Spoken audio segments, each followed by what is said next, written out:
السلام علیکم ناظرین، آپ دیکھ رہے ہیں زی ایچ نیوز میں ہوں ظہیر احمد۔ ناظرین، اس وقت عمران خان صاحب کو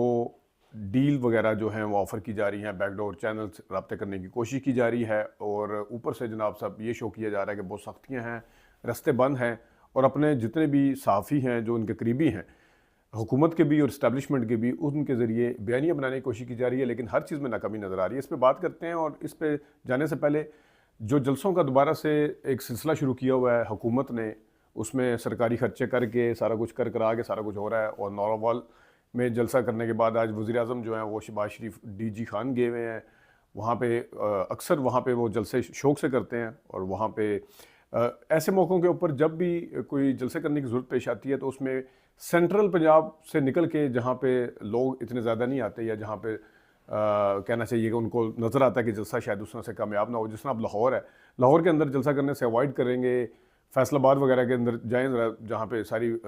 جو ٹیکسٹائل ملز بند پڑی ہیں وہاں جا کے جلسہ کریں، وہاں جا کے پتہ چلے گا کہ آپ کتنے پانی میں ہیں۔ تو جو سینٹرل ہے، ایون آپ گجرانوالہ میں بھی اب جلسہ کرنے کی، جو کسی زمانے میں گڑھ کہلاتا تھا، ہمت نہیں کر سکتے، لیکن ظاہر ہے وہاں ڈی جی خان میں اویس لغاری اور لغاری خاندان، اس میں نون لیگ کا کوئی کمال نہیں ہے، ان کا اپنا ایک سردار قبیلہ ہے جو ان کو ووٹ دیتا ہے، خواہ وہ کسی بھی پارٹی میں ہوں۔ اس وقت وہاں پہ سرکاری پیسے بھی لگائے جا رہے ہیں، اویس لغاری جو ہیں وہ اہم عہدوں پہ ہیں اس وقت، اور ان کی مدد کے ساتھ یہ جلسہ کیا جا رہا ہے۔ اور اس جلسے کے بعد یہ نواز شریف صاحب نے کہا ہے کہ سیاست قربان کرنے کے لیے تیار ہوں۔ یہ شہباز شریف صاحب کہہ رہے ہیں کہ نواز شریف نے کہا ہے کہ سیاست قربان کرنے کے لیے تیار ہوں میں اپنے پاکستان کے لیے۔ تو جناب صاحب، نواز شریف نے شہباز شریف صاحب غلط نہیں کہہ رہے، کیونکہ نواز شریف نے تیسری چوتھی دفعہ وزیر اعظم بننا تھا تو انہوں نے قربانی دی ہے اور اپنے بھائی کو ہی وزیر اعظم بنایا ہے، اور اپنی بیٹی کو انہوں نے وزیر اعلیٰ بنا لیا ہے۔ یہ کس قسم کی قربانی ہے جس میں عہدے جو ہیں وہ گھر والوں کو ملتے ہیں، اور یہ کس قسم کی قربانی ہے جس میں جناب صاحب آپ کو پروٹوکول اور عہدے کے لیے آپ ترس رہے ہیں؟ اتنی زبردست قربانی ہے۔ عمومی طور پہ قربانی جو ہوتی ہے وہ کوئی اتنی خوشی کے ساتھ نہیں دی جاتی ہے، اتنی خوشی کے ساتھ یہ قربانی دی جاتی ہے کہ جناب صاحب ایک وزیر اعلیٰ بن جائے، ایک وزیر اعظم بن جائے۔ تو یہ شہباز شریف صاحب ایک لحاظ سے سچ بول رہے ہیں کہ جو نواز شریف نے اپنی قربانی ضرور دی ہے کہ انہوں نے اپنے بھائی کو اور بیٹی کو آگے کر دیا ہے، ان کو کسی نے پوچھا نہیں، چوتھی دفعہ وزیر اعظم بننے کے لیے آئے تھے۔ اور دوسری طرف جلسے کر کے اگر یہ ثابت کرنا ہے کہ جناب ہماری پاپولیرٹی ہے، تو پھر حریف جماعتوں کو بھی دینا، دوسرے لوگوں کو بھی اجازت دیں، ان کو جلسے کرنے دیں، خواہ ان کے اوپر جب ان کا جلسہ کرنے کی انہوں نے ابھی بھی پرسوں پھر پرمیشن مانگی ہے، جیسا میں نے کہا نا، لاہور کے اندر جلسہ کرنے کی ان میں ہمت نہیں ہے، اور پی ٹی آئی جب بھی اجازت مانگتی ہے لاہور کے اندر جلسہ کرنے کی اجازت مانگتی ہے۔ تو جلسہ کرنے دیں، گرفتاریاں نہ کریں۔ جمہوریت تو اسی کا نام ہے کہ جناب ہر کسی کو برابر اپرچونٹی ملنی چاہیے۔ بے شک آپ سرکاری مدد سے جلسے کرتے ہیں اور وہ کرتے ہیں تو ان کو سرکاری مدد تو نہیں ہے، ان کے پاس اگر لوگ نہیں آئیں گے ثابت ہو جائے گا کہ جناب ان کا جلسہ فلاپ ہو چکا ہے، لیکن جلسہ کرنے کی دوسری طرف اجازت نہیں ہے۔ اپنی پاپولیرٹی ثابت کرنے کے لیے جناب صاحب اس وقت سرکاری ذرائع کو اور اخراجات کو استعمال کرتے ہوئے جناب یہ جلسے کیے جا رہے ہیں۔ تو یہ ایک ہے۔ اور دوسری طرف اگر آپ دیکھیں، چیف جسٹس صاحب اگرچہ ان کے پاس اتنا زیادہ کوئی اختیار نہیں ہے، لیکن انہوں نے ایک دعوت دی اور پی ٹی آئی کا وفد جا کے ملا، اور پی ٹی آئی کا وفد جو ہے ظاہر ہے پہلے ایک اچھا جیسچر دیا جاتا ہے، اور انہوں نے کہا کہ ہمیں بڑی امیدیں ہیں، اگرچہ 26ویں ترمیم کے بینیفیشری سب سے بڑے چیف جسٹس صاحب ہیں، اور جو علی ظفر صاحب نے، عمر ایوب صاحب نے امیدیں لگائی ہیں، اور گور صاحب نے، وہ اپنی جگہ پہ ہیں، لیکن یہ ایک حقیقت ہے کہ جناب 26ویں ترمیم کے حوالے سے چیف جسٹس اب کچھ کر نہیں سکیں گے۔ جو انہوں نے جبری گمشدگیاں ہوئی ہیں اس حوالے سے اگر کچھ کرتے ہیں تو مجھے نہیں لگتا کہ کوئی اس طرح کی چیز سامنے آئے گی۔ لیکن پی ٹی آئی اور عمران خان کے ساتھ کل پرسوں اعجاز الحق صاحب نے بیان دیا کہ حکومت اور پی ٹی آئی کے درمیان دوبارہ مذاکرات شروع ہو رہے ہیں۔ اب اعجاز الحق اگرچہ حکومتی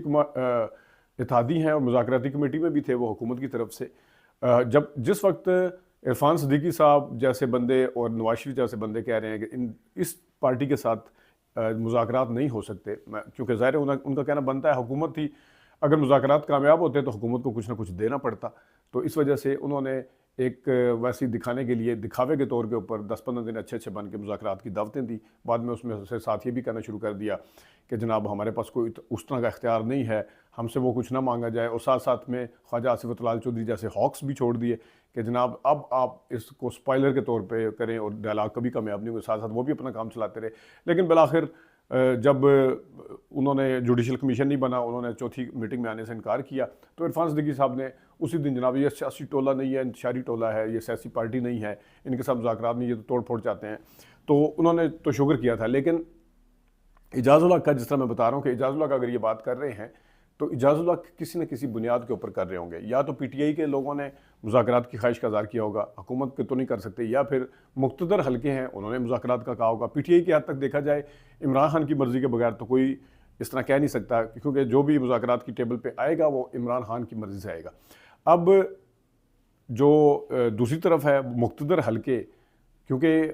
آپ کے سامنے ہے پچھلے دنوں میں جو احتجاج ہوئے ہیں, باہر لندن میں جو احتجاج ہوئے ہیں, اور یہاں پہ جو کچھ ہوا, اور جس طریقے سے سوشل میڈیا کو کے اوپر جو کچھ ہو رہا ہے, وہ سارا کچھ اپنی جگہ پہ ہے. پھر ٹرمپ کی جو انتظامیہ ہے انہوں نے بھی ٹویٹس کرنے شروع کر دیے ہیں, وہ پریشر اپنی جگہ پہ ہے. تو اعجاز الحق کی طرف سے یہ کہنا کہ مذاکرات دوبارہ ہو سکتے ہیں یا شروع ہوں گے, یہ کوئی معمولی چیز نہیں ہے. کیونکہ جو علی مین گنڈا پور صاحب ہیں ان کے حوالے سے انصار بازی صاحب کی سٹوری آئی تھی,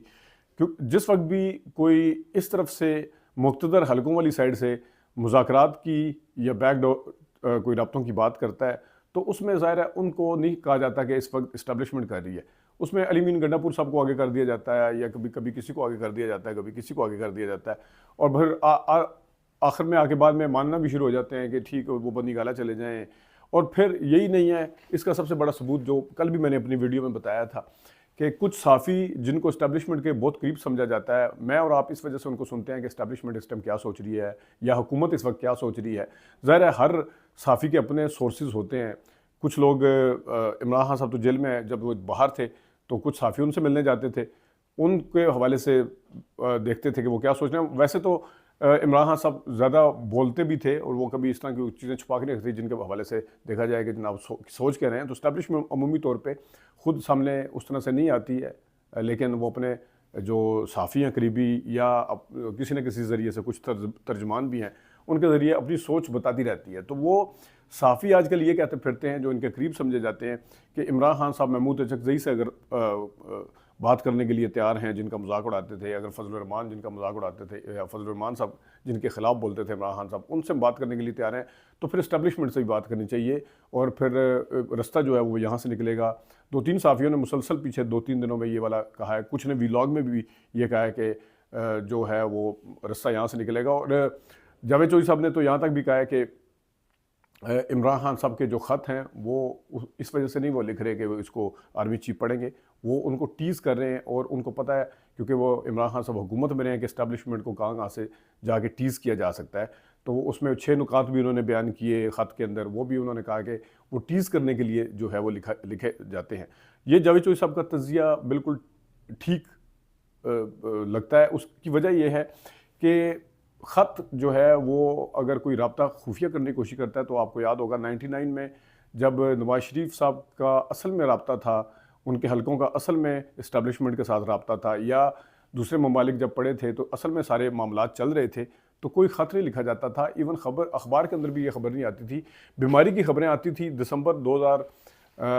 نومبر کے اینڈ میں, اور دسمبر 2000 کے شروع کے اخبارات اگر آپ اٹھا کے دیکھیں تو نواز شریف صاحب کی بیماری کے حوالے سے خبریں تھیں, کوئی خبر کسی جگہ نہیں تھی. تو اصل رابطے جب ہوتے ہیں تو وہ ہوتے ہیں. تو یہ کہنا کہ جناب وہ منتیں ترلے کر رہے ہیں, منتیں ترلے کرنے کے لیے اوپن لیٹر کا جو لفظ ہے یا ٹرمینالوجی ہے وہ یوز نہیں ہوتی. کھلے خط کا مطلب ہوتا ہے کہ جس کے خلاف بھی خط یا جس کے بارے میں لکھا جا رہا ہے اس کو جناب صاحب بھڑکا دیا جائے, اس کو غصہ دلا دیا جائے خوب, تاکہ کھلے خط کا مطلب یہ سمجھاتا ہے کھلا خط. کھلا خط کا مطلب یہ نہیں ہوتا کہ آپ بات کو بنانے کے لیے وہ خط لکھ رہے ہیں, وہ بات بگاڑنے کے لیے جو ہے وہ خط لکھا جاتا ہے. تو یہ کہنا کہ وہ منتیں ترلے کر رہے ہیں, اور یہ آپ ان کی جتنے صحافی ہیں ان کی زبانی بھی سن سکتے ہیں, اور جو معاملات اور حالات چل رہے ہیں اس کے ذریعے بھی آپ خود اندازہ لگا سکتے ہیں کہ اس وقت اصل میں ہو کیا رہا ہے. تو یہ کچھ چیزیں تھیں جو آپ کے ساتھ ڈسکس کرنی تھی. اجازت دیجیے, اللہ حافظ.